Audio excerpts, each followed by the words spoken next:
name is Andrew Davis. Thank you for taking the time to view my videos as always.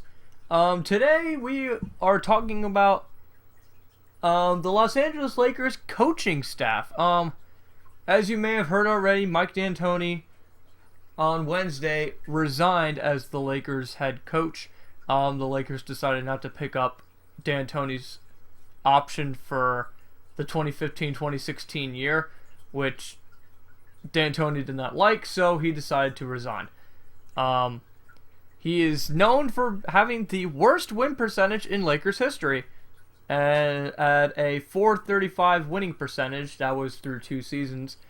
He also is the first Lakers coach in history to not get to the playoffs within his first 2 seasons at the helm of the Los Angeles Lakers franchise.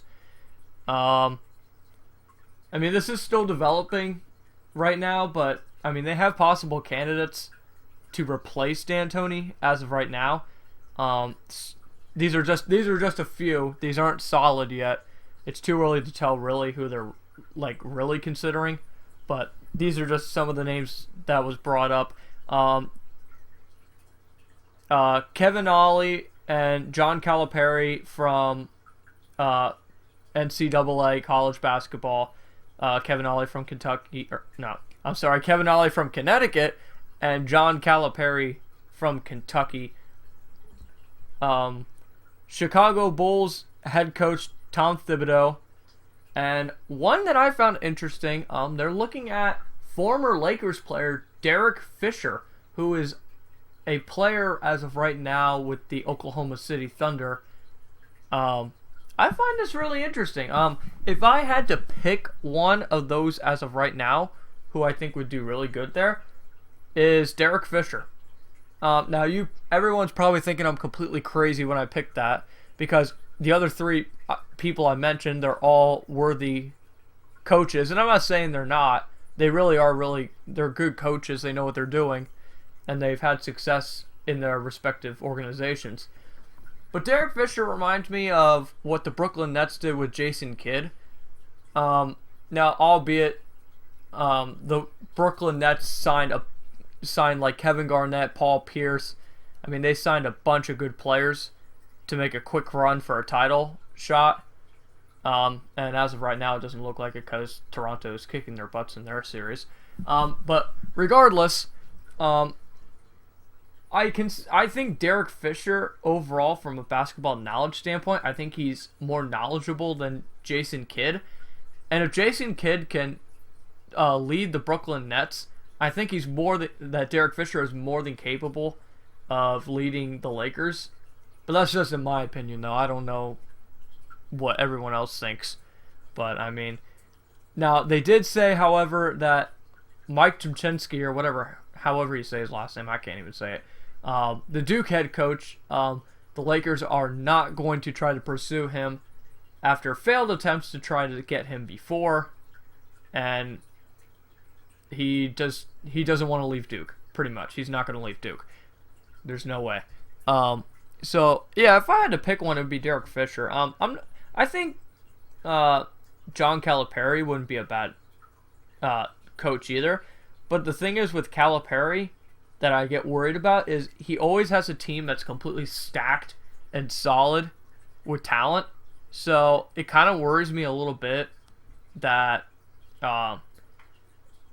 putting John Calipari right into the NBA with a group of guys that isn't exactly the greatest in the world. It's kind of like what Brett Brown did for the Sixers. Yes, I'm a Sixers fan. That's why I know all that. With Brett Brown being under Greg Popovich for that long with the Spurs, and he came into an organization that he knew already they were pretty much going to throw the season. They knew they weren't going to make the playoffs, and they were just going to work on improving for the following years to come. That's the same thing with whoever takes over for the Lakers this coming season, because all the contracts, if you look at them as of right now for the Lakers, they really can't do anything with these players until 2015. There's not a whole lot they can do. Not until the 2015 offseason. So they're kind of stuck with the guys they have, and as you can tell, they didn't exactly do that well this year. Now, I don't know how much to blame is for Kobe Bryant being injured, but I don't think he had a huge impact. I mean, yeah, he's one of the best players to ever play the game, but I don't think he would have been that big of a difference anyway, except, you know, getting like 30 points a game kind of idea.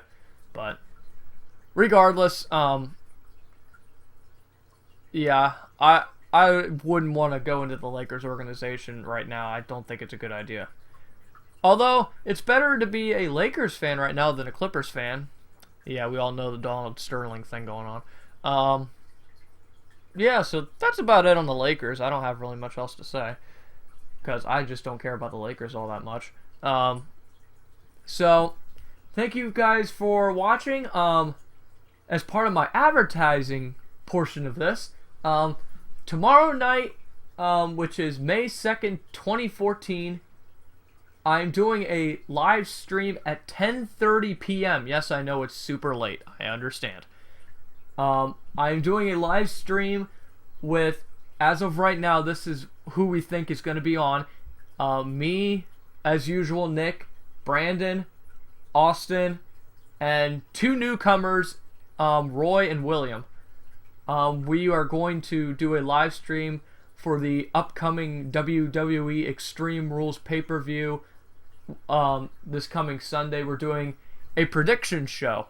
We did WrestleMania predictions last time, but we did them in individual videos. But now that we're getting more comfortable with doing live streams, I think it's important that we start doing more of them. So, tomorrow night, 10:30 p.m., right after SmackDown, log on into YouTube, just take a look, see how we're doing. If you guys have any comments, just comments in the links below and all that other crap.